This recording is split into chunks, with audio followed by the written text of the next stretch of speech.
देश के जो है हेल्थ इंडिकेटर्स में इम्प्रूवमेंट हुआ है। लोगों की प्रति व्यक्ति, वर्ल्ड बैंक का भी स्टडी है, bill and Melinda Gates foundation की भी स्टडी है कि प्रति व्यक्ति जो प्रति परिवार जो एक्सपेंडिचर ओवर मेडिकल रिक्वायरमेंट्स होता था वो लगभग 50,000 रुपये प्रति वर्ष एवरेज कम हुआ है। निश्चित रूप से एक बहुत हेल्थ के पैरामीटर पर भी हमने बहुत बड़ी सफलता उसके द्वारा इनडायरेक्टली अर्जित की। गोवर्धन मिशन को अगर ठीक मायने में जैसी माननीय प्रधानमंत्री जी की संकल्पना है अगर हम उसे लागू करते हैं तो निश्चित रूप से जो रिन्यूएबल एनर्जी में भारत जिस तेजी के साथ में बढ़ रहा है और उसमें जिस कमिटमेंट के साथ में भारत बढ़ रहा है वो भी निश्चित रूप से एड्रेस होता है। एक हमको बायो सीएनजी जो मिलती है तो ऑल्टरनेटिव ग्रीनर फ्यूल के भी हम प्राप्त कर सकते हैं। और इसके साथ साथ में चौथा विषय कि हम अपनी इकोनॉमी पे जो इंपोर्ट के कारण से जो बर्डन है हाइड्रोकार्बन फ्यूल के इंपोर्ट के कारण से उसको जो है उसमें कुछ अंश तक उसमें कमी लाने में कामयाब हो सकते हैं। और इसके साथ साथ में पांचवा ये पोर्टल जिसको आज लॉन्च किया है, पोर्टल के माध्यम से एक ट्रांसपेरेंसी जो भी काम कर रहे हैं वो ट्रांसपेरेंसी रहे, पूरा देश उसको साक्षात रूप में देख सके कि किस स्तर पर प्रगति हो रही है। और इसके साथ साथ में प्रगति के साथ साथ में एक सोशल अकाउंटेबिलिटी भी रहे कि एक चेक जो है समाज का भी रहे कि जो काम हो रहा है उसमें किस स्तर पर प्रगति हो रही है, कितना स्तर तक प्रगति हो रही है, ठीक उसका जो है उसके बारे में विचार सब लोग कर सकें। मैं अभिनंदन करना चाहता हूँ आदरणीय तोमर साहब यहाँ विराजे हैं। तोमर साहब ने इसमें जो एग्रीकल्चर फाइनेंस की जो लैंडिंग रेट है, जो इंटरेस्ट सबवेंशन भारत सरकार देती है कृषि पर, जो एग्रीकल्चर फाइनेंस पर, वो देना कृषि मंत्रालय ने इसमें स्वीकार किया है। और अब जो है कम लागत पर इस तरह के प्लांट्स को चालू करने के लिए और जिस इस दिशा में काम जो हुआ है उसको पूरा करने के लिए और अधिक गति प्रदान करने के लिए, इसको और ज़्यादा वायबल बनाने के लिए फाइनेंस फैसिलिटी मिलेगी। माननीय धर्मेंद्र जी का भी अभिनंदन करना चाहता हूं कि उन्होंने जो हाइड्रोकार्बन फ्यूल को रिप्लेस करने के लिए जो सीएनजी इससे मिलेगी उस सीबीजी को भी प्रोक्योरमेंट के लिए लॉन्ग टर्म कॉन्ट्रैक्ट, अगर कम्युनिटी बेस इस तरह का प्लांट बनता है जैसे उदाहरण अभी बनासकांठा में और देश के अन्य स्थानों पर प्रारंभ भी हो गए, उसको जो है लॉन्ग टर्म का कॉन्ट्रैक्ट पेट्रोलियम कंपनियां खरीदें उसको, ताकि जो है किसान को या डेयरी को या जो दूसरे लोग मिलकर के सामाजिक सहभागिता से इस प्लांट को बनाना चाहते हैं, पीपीपी मॉडल पे अगर करना चाहते हैं तो उनको भी निश्चित रूप से एक जो है वायबिलिटी उसके कारण से, एश्योर्ड वायबिलिटी उसके कारण से मिलेगी। मैं ये मानता हूँ कि ये देश में एक नए जो है स्वच्छता की क्रांति का सूत्रपात माननीय प्रधानमंत्री जी के नेतृत्व में हुआ है। मैं एक बार फिर सबका स्वागत करते हुए सबका अभिनंदन करना चाहता हूँ। धन्यवाद सर। मैं अनुरोध करता हूँ honourable minister for fisheries, animal and dairy Shri Giriraj Singh ji से संबोधित करें सर। मैं सर्वप्रथम अपने गजेंद्र सिंह जी को, नरेंद्र जी को, धर्मेंद्र जी, कटारिया जी और तमाम अधिकारियों का सम्मान करते हैं, क्योंकि आज प्रधानमंत्री के नीति और नियत को स्वच्छता के साथ जोड़ करके रखा है, जिसको इन्होंने कहा। आज पूरे दुनिया में 178 कंट्री है। अगर एक तरफ हम स्वच्छता से देखते हैं तो दूसरे तरफ हम ऑर्गेनिक फर्टिलाइजेशन की ओर देखते हैं, तीसरी तरफ जिसकी बात कहा बायोगैस के लिए। और हम इसमें, मेरा डिपार्टमेंट अग्रसर है, जिसकी चर्चा उन्होंने की। एक पायलट प्रोजेक्ट हमने एक गांव जकड़ियापुर गांव में लगाया, जिसका जो रिजल्ट आया, उस गांव में केवल 66 लाख रुपए दूध से अमूल दे रहा था। और जब हमने बायोगैस लगाया, बायो सलरी उसका लिया, सेग्रीगेट करके खाद बनाया, तो परिवर्तन आया कि एक तो स्वच्छता आ गया, स्वच्छता आने के साथ साथ किसानों की आमदनी एडिशनल 2 करोड़ बढ़ गया। और 2 करोड़ बढ़ गया। शुरू में वो हमें 2 रुपये किलो दे रहे थे, लेकिन कुछ ही दिनों के बाद लगभग 30-40% किसानों ने अपनी सैलरी को खेतों में डालना शुरू कर दिया, जिससे उनको एक अच्छा लाभ हुआ। हम नेशनल डेयरी डेवलपमेंट बोर्ड उसका खाद बना रहा है, मार्केट कर रहा है, और आज पूरे दुनिया में लगभग 178 देश ऑर्गेनिक खाद की ओर जा रहे हैं, जिसकी चर्चा माननीय करेंगे। और भारत भी धन्यवाद योग्य है कि यहाँ ऑर्गेनिक खेती की ओर ग्रोथ बहुत अच्छा है। अभी भी हम 18% पर हैं। और ये जो 30 करोड़ जानवर हैं देश के अंदर में, ये 30 करोड़ कैटल है, बैफेलो है, और एवरेज अगर हम 7 किलो गोबर लेते हैं तो ये गोबर धन, कितना बड़ा धन किसानों के अंदर आएगा, इसकी कल्पना जब हम करते हैं तो किसान के पास खुशहाली की दिख रहा है। और मैं समझता हूं कि आने वाले दिन में एक तरफ बायोगैस उन किसानों को मिल रहा है, दूसरे तरफ धर्मेंद्र जी का डिपार्टमेंट शहर में और गांव में जो एंटरप्रेन्योर मॉडल ला रहा है, उसके कारण एक नई क्रांति आएगा। और मैं ये कह सकता हूं बड़े ही जिम्मेदारी के साथ, एक तरफ स्वच्छता को ओडीएफ की बात की, अब ओडीएफ प्लस की ओर जाएंगे तो केवल स्वच्छ ही नहीं होगा, बल्कि हरित क्रांति में एक ग्रीन रेवोल्यूशन, ऑर्गेनिक रेवोल्यूशन भी आएगा और ग्रीन गैस भी आएगा, किसानों की खुशहाली बढ़ेगी। मैं इसके लिए धन्यवाद देता हूँ। धन्यवाद sir. Now I request Honorable Minister for Petroleum and Natural Gas, Shri Dharmendra Pradhan ji to address. आदरणीय देश की कृषि मंत्री श्री तोमर जी, पशु संपद विकास मंत्री गिरिराज सिंह जी, जल संसाधन और पेयजल विभाग के मंत्री आदरणीय गजेंद्र सिंह जी, राज्य मंत्री श्री कटारिया जी, अधिकारी मित्रगण, पत्रकार मित्रगण, मैं सबसे पहले आज की इस कार्यक्रम में विशेष करके मीडिया के मित्रों के सामने माननीय प्रधानमंत्री जी का आभार प्रकट करता हूं। उन्होंने दशक पहले जब वो गुजरात की मुख्यमंत्री होते थे, तब से उन्होंने भारत की किसानों की आमदनी दुगनी कैसे हो, भारत में स्वच्छता कैसे बढ़े, जिसके कारण हेल्थ, पर्यावरण और अर्थनैतिक सशक्तिकरण हो, ये सारे में बहुत सारे इनिशिएटिव लिया था। आज उस वटवृक्ष की एक बड़ा कल्पना हम सभी के सामने पेयजल विभाग मंत्री और उस मिनिस्ट्री की ओर से और 2-3 विभागों की जो लोग आज हम यहाँ उपस्थित थे, उसके अलावा भी कुछ विभाग देश में काम करता है, जिसे कहा गया एमएनआरई, शहरी विकास विभाग मंत्री, एमएसएमई, वित्त विभाग, ये सभी की कलेक्टिव एफर्ट से वेस्ट टू वेल्थ, जिसकी नाम गोवर्धन योजना कहा गया है, उसमें से विशेष करके बायोगैस बनाने के लिए सरकार ने पिछले दिनों में अनेक इनिशिएटिव लिया। रिजर्व बैंक ने इसको प्रायोरिटी सेक्टर लेंडिंग की मान्यता दी है। एसबीआई को नॉमिनेट किया है, इस प्रकार की प्रोजेक्ट जितना भी लगे हो उसको फाइनेंस करे, अन्य बैंक भी कर रहे हैं। पेट्रोलियम मिनिस्ट्री इसकी कमर्शियल मॉडल, जैसे गजेंद्र जी ने कहा, एंटरप्रेन्योर मॉडल समाज के सामने रख रहा है। कुछ पेट्रोलियम कंपनियां खुद एनर्जी कंपनी करके उसको बनाएंगे। पीपीपी मोड पे भी देश में कितना भी, इस पोर्टल में ये सूचना रहेगा, कितना भी गैस कहीं भी उत्पादित हो उसको ऑप्टेक गारंटी, कोई भी व्यवसाय तब सफल होता है उसकी उत्पादित चीज अगर गारंटी होती है बिक्री करने का।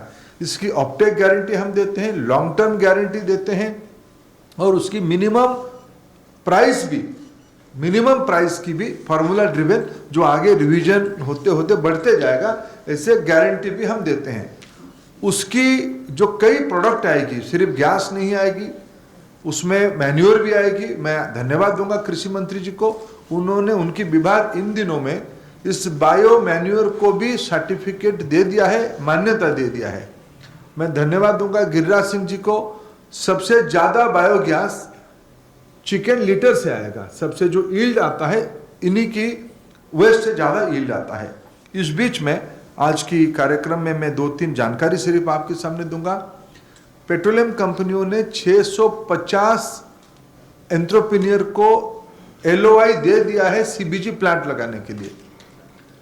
कई प्लांट तो लगभग आज देश में 15 CBG रिटेल आउटलेट बन गया है, जो सिर्फ कंप्रेस बायोगैस से CNG निकाल के उसी को ट्रांसपोर्टेशन फ्यूल करके यूज कर रहे हैं। इसमें 2018 से सतत करके एक अम्ब्रेला पॉलिसी हमारी विभाग उसको शुरू किया है।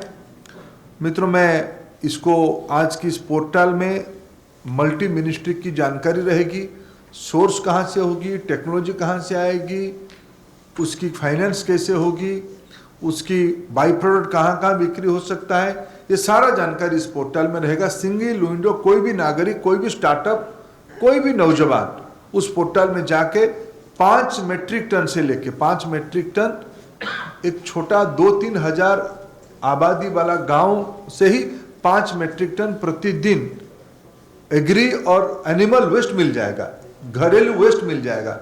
छोटा म्युनिसिपैलिटी कस्बा है, शहरी कस्बा, उनमें से 10-20 मेट्रिक टन ऐसे मलबे मिल जाएंगे, बायो वेस्ट मिल जाएगा।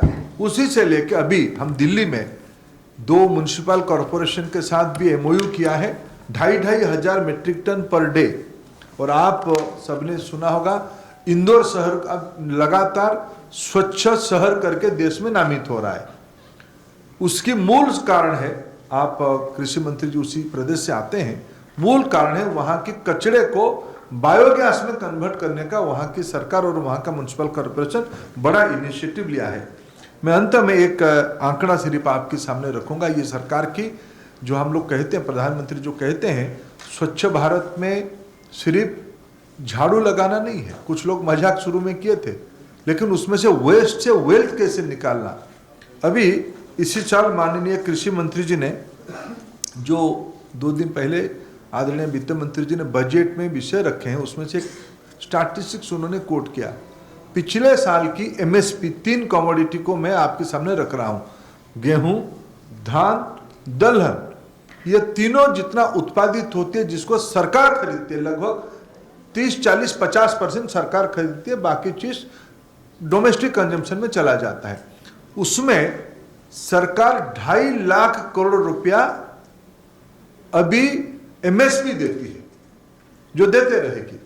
प्रधानमंत्री जी की जो कल्पना है, आने वाले 5 साल के अंदर हम गोवर्धन योजना जैसे इनिशिएटिव से, जो आज वेस्ट है, जो आज पर्यावरण को चुनौती देता है, जो स्वास्थ्य खराब करता है, उसी में से एथेनॉल, कंप्रेस्ड बायोगैस और बायोडीजल, ये तीनों बायोफ्यूल से 1 लाख करोड़ रुपया की ऑल्टरनेटिव इनकम हम किसानों को देने की व्यवस्था कर दिए हैं।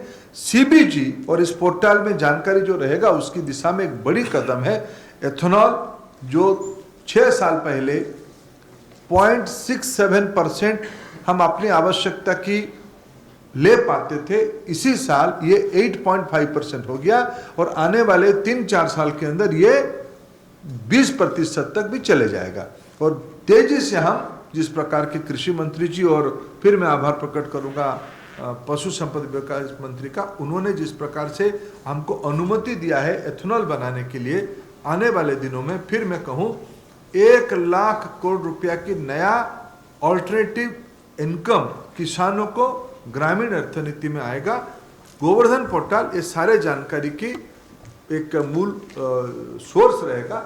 आज हम प्रधानमंत्री जी की इस विजन को देश के लिए समर्पित करते हैं। धन्यवाद सर। अब मैं रिक्वेस्ट करता हूं honourable minister for agriculture and farmers welfare Shri Narendra Singh Tomar ji से कि हमें संबोधित करें सर।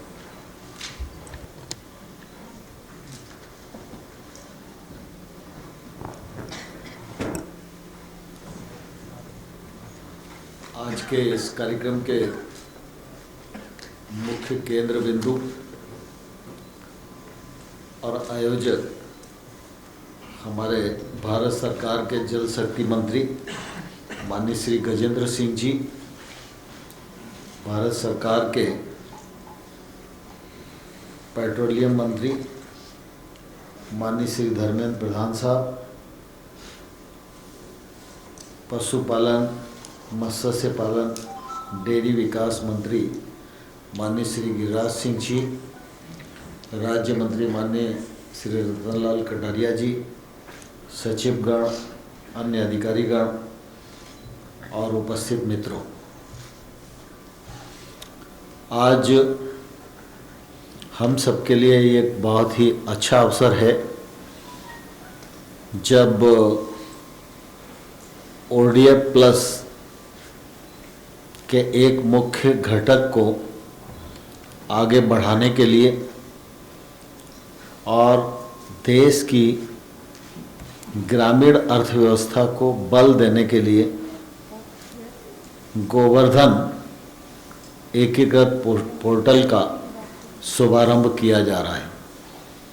मैं इस अवसर पर श्री गजेंद्र सिंह जी और उनकी पूरी टीम को इस अवसर पर बहुत बधाई देता हूँ, बहुत शुभकामनाएं देता हूँ। हम सब इस बात के साक्षी हैं कि हमारे प्रकृति ने ही एक दूसरे की पूरकता का संदेश दिया है, लेकिन बढ़ती हुई आबादी, उत्पादन, उत्पादकता, बाकी और नए साधनों का उपयोग अपनी आय के लिए किए जाने के फलस्वरूप बहुत सारी जो प्राकृतिक पद्धतियां थीं वो टूटी और उसके परिणाम स्वरूप विकृतियों ने जन्म लिया। गंदगी भी इसी दिशा में एक विकृति के रूप में हम सबके मध्य उपस्थित है। एक समय था जब तकनीक नहीं थी, वेस्ट का बहुत उपयोग नहीं था, लेकिन उस समय ग्रामीण जनजीवन को देखेंगे तो ध्यान में आएगा कि कुछ भी वेस्ट नहीं था। मैं गांव का रहने वाला हूं, शायद 1 किलो गोबर भी व्यर्थ नहीं जाता हो, चाहे उसका कंडों के लिए उपयोग हो, चाहे उसका खाद के लिए उपयोग हो। लेकिन ऐसा एक ताना बाना बना हुआ था जिसके कारण हम ये कह सकते हैं कि पुरातन कालीन हमारी पद्धति में भी वेस्ट कुछ नहीं था, हर चीज का उपयोग सुनिश्चित था। और उस समय गांव में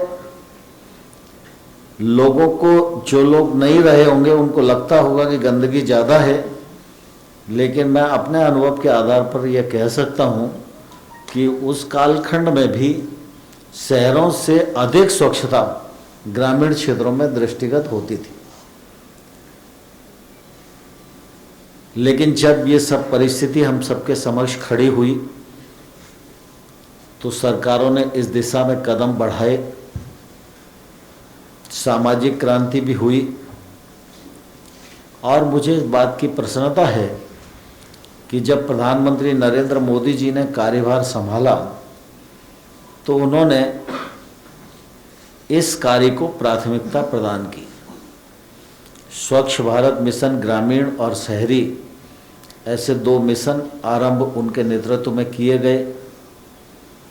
हम सब जानते हैं कि जब कोई भी क्रांति की शुरुआत होती है तो पहले उपहास होता है, फिर कुछ बाधाएं आती हैं और अंततोगत्वा उस पर विजय प्राप्त हो ही जाती है।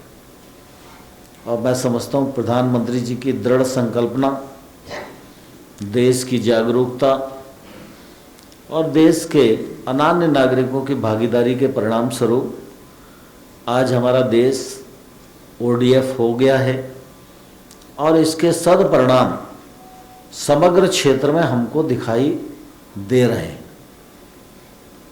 चाहे सामाजिक ताने बाने में सुधार की दृष्टि से हो, चाहे मनुष्य की आदत परिवर्तन की दृष्टि से हो, चाहे स्वास्थ्य पर पड़ने वाले जो विपरीत असर थे उनसे बचाव के मामले में हो, हर क्षेत्र में इसका लाभ दृष्टिगोचर हो रहा है। आज हम जब ODF प्लस की ओर बढ़ रहे हैं तो उस दिशा में यह एकीकृत पोर्टल निश्चित रूप से मील का पत्थर साबित होगा, ऐसा मैं विश्वासपूर्वक इस अवसर पर कह सकता हूँ। इतनी बड़ी देश की आबादी और उसमें पशुओं की भी बड़ी आबादी, तो गोवर्धन जो है ये निश्चित रूप से बड़ी संपदा है। लेकिन केमिकल फर्टिलाइजर आने के बाद गोबर की दुर्गति हो गई, लेकिन अब इसको संपदा के रूप में परिवर्तित किया जाए, इस दृष्टि से सरकार के प्रयत्न हैं। उन प्रयत्नों का परिणाम आज हम सबके सामने परिलक्षित हो रहा है और मुझे इस बात की प्रसन्नता है कि आज चाहे हमारे पशुपालन मंत्री जी हों, पेट्रोलियम मंत्री जी हों, नेचुरल गैस भी उनके पास ही है, ये सब लोग मिलकर इस बात की चिंता कर रहे हैं कि समग्र भारत सरकार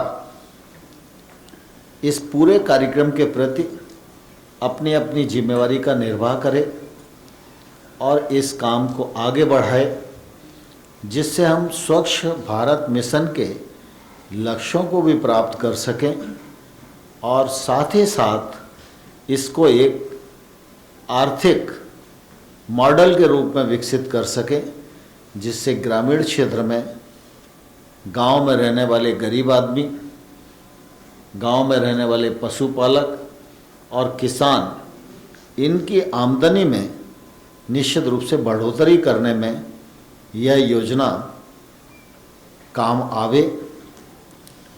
इस दृष्टि से जब एक और नोडल मिनिस्ट्री के रूप में गजेंद्र सिंह शेखावत जी का संकल्प देखता हूँ और दूसरी तरफ हमारे धर्मेंद्र प्रधान जी उसको कैसे अच्छी कीमत उपलब्ध करा सकते हैं, उनकी गंभीरता को देखता हूँ, तो मैं ये विश्वासपूर्वक कह सकता हूँ कि यह योजना आने वाले कल में हमारे सामने विद्यमान जो चुनौतियाँ हैं उन पर विजय प्राप्त करने में बहुत मददगार होगी। जहाँ तक मेरा सवाल, मेरे मंत्रालय का सवाल, चाहे वो कृषि हो, चाहे वो ग्रामीण विकास हो, चाहे ग्रामीण विकास के सेल्फ हेल्प ग्रुप हों और हमारे गिरिराज जी का मंत्रालय, हम सब आपके साथ कंधे से कंधा और कदम से कदम मिलाकर चलेंगे और आपके द्वारा निर्धारित किए गए जो लक्ष्य उनको प्रधानमंत्री जी के नेतृत्व में प्राप्त करने में सफलता अर्जित करेंगे। आपको बहुत बहुत शुभकामनाएं, बहुत बहुत बधाइयाँ, धन्यवाद। धन्यवाद सर। फ्रेंड्स, गोवर्धन पोर्टल से संबंधित अगर आपको कोई जानकारी लेनी है, कोई प्रश्न है तो आप पूछ सकते हैं। तरीके से आप देखते हैं पराली अपने आप में हर साल एक बड़ा इशू होता है। वेस्ट मैनेजमेंट पर काम करना गांव के लिए बहुत जरूरी, लेकिन डिस्ट्रिक्ट लेवल पर जो एजुकेशन एडमिनिस्ट्रेशन है वो अगर काम नहीं करेगा तो वो प्रोजेक्ट फेल हो जाता है। आप उसको किस तरीके से देखते हैं और क्या उसको लेके कोई रणनीति सरकार की तरफ से बनाई गई है, स्पेसिफिकली जो मिनिस्ट्री इसमें इन्वॉल्व है? धन्यवाद आपने फॉर योर अप्रिशिएशन।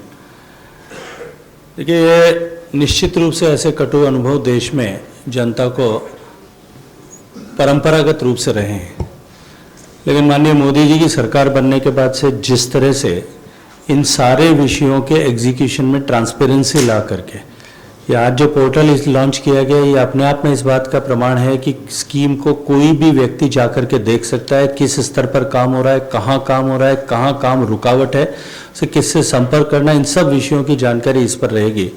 मुझे लगता है कि जो आपका जो भय है वो निश्चित रूप से, आपका जो डर है वो निश्चित रूप से जो है पहले इस देश में इस तरह की व्यवस्थाएं रहा करती थी, उसके कारण से जायज़ है। लेकिन मैंने जब अपनी बातचीत में भी कहा था कि ट्रांसपेरेंसी और सोशल अकाउंटेबिलिटी, इन दोनों चीज़ों को इंश्योर करने के लिए ये पोर्टल, ऐसा डैशबोर्ड जो है वो क्रिएट किया गया। 37 हेलो सर, नमस्कार सर। ये जो कैटल का है आप लोग कर रहे हैं इसमें, तो कैटल में क्या RFID टैग्स लगेंगे? कैटल को कैसे उसको डोमेस्टिकेट करेंगे सर? ऑलरेडी भारत सरकार प्रधानमंत्री के नेतृत्व में हम टैग लगा रहे हैं। लगभग 14-15 करोड़ जानवर तक पहुंच गए हैं और पूरे देश में जितने जानवर हैं उनको एक आधार पोर्टल पर ला रहे हैं। जैसे आदमी का आधार नंबर है, पशुओं का भी आधार नंबर। Last question 39।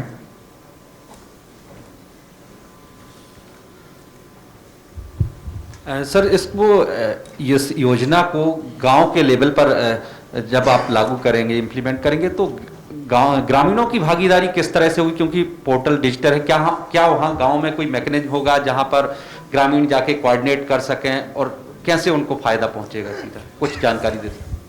देखिए, 2-3 तरह के मॉडल्स जिसके बारे में थोड़ा सा उल्लेख आदरणीय गिरिराज सिंह जी ने किया था। 2-3 तरह के मॉडल्स जहां जैसी परिस्थिति है, आवश्यकता उसके अनुरूप बनाए गए हैं। एक डेयरी बेस्ड मॉडल हो सकता है, जो हो सकता है और है, जो देश में जिसने काम करना प्रारंभ कर दिया है। बनासकांठा में, गुजरात में जो पायलट किया गया था, जहां दूध का संग्रहण स्टेक होल्डर से, फार्मर से, पशुपालकों से किया जाता है। उसी के साथ साथ में उसी मैकेनिज्म के आधार पर जो है वो गोबर का कलेक्शन भी उन्हीं पशुपालकों से होता है, जिनको एक फिक्स प्राइस गोबर की दी जाती है। उस गोबर को वो प्रोसेस करते हैं, प्रोसेस करके उसकी गैस बना करके और खाद बना करके बेचते हैं। दूसरा जिसका उल्लेख आदरणीय गिरिराज सिंह साहब ने किया, जकरियापुर मॉडल, वो डिसेंट्रलाइज्ड मॉडल है, जिसमें प्रत्येक गांव में ऐसा जो है, प्रत्येक घर में ऐसा छोटा छोटा प्लांट लगाया जाता है। गैस को डोमेस्टिक यूजर खुद यूज करता है और उसका जो स्लरी है उसको एक जगह निकाल करके एक ही जगह प्रोसेस करके काम किया जाता है और उसको बाद में उसको कमर्शियली यूटिलाइज किया जाता है। तो ये भारत इतना विविधताओं से भरा हुआ देश है, हर एक जगह की अलग अलग परिस्थितियां हैं, तो निश्चित रूप से अलग अलग तरह के स्कीम्स के ऊपर काम करना पड़ेगा। कुछ स्कीम जो है हमने गौशालाओं के लिए भी एक अलग से डिजाइन की है, स्टेट से हमने बात की है। राज्य सरकारें जहां जैसा उपयोगी समझेंगी उस तरह से इस पर काम करेंगे।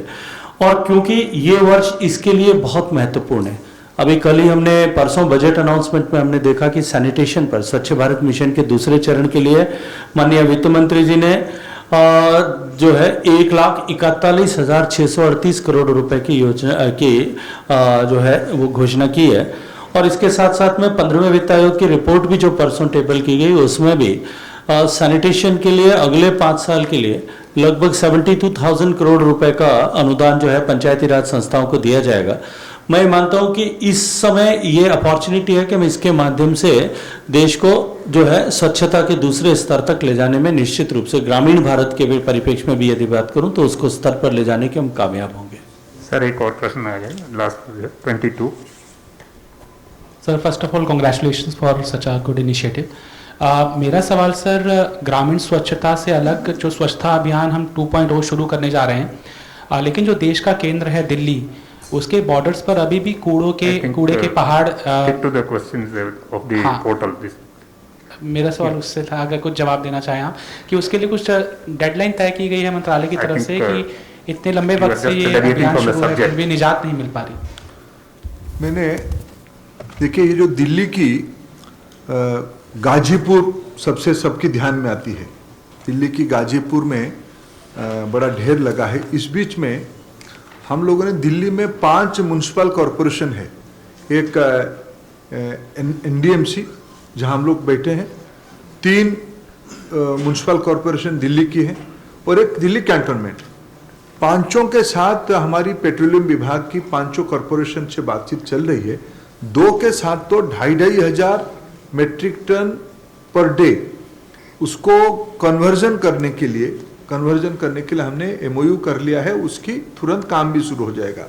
उसके अलावा इंडियन ऑयल कॉरपोरेशन और NTPC दिल्ली म्युनिसिपल कॉरपोरेशन के साथ एक फिर MOU किया है कि गाजीपुर में उस कचरे को प्रोसेस करके गैस निकाल के गैस से बिजली बनाना, इसकी भी एक इनिशिएटिव पायलट मोड पे शुरू कर दिया गया है। उसके अलावा इस बार बजट में और में बड़ा उल्लेख किया गया है कि जो स्वच्छता के लिए, जिसको गजेंद्र सिंह जी ने उल्लेख किया कि स्वच्छता के लिए जो लिगासी वेस्ट की पहाड़ है, जो थोड़े देर पहले मैंने इंदौर की उल्लेख किया, ये पहले अकल्पनीय था। उसके बारे में तेजी से मोदी जी की सरकार काम कर रही है। हमें उम्मीद है स्थानीय सरकारों की सहयोग अगर ठीक से मिलेगा तो सारे कचरे को हम संपदा में परिवर्तित कर देंगे। उसी दिशा में ही काम चल रहा है।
Download Tarang online radio app from Google Play Store.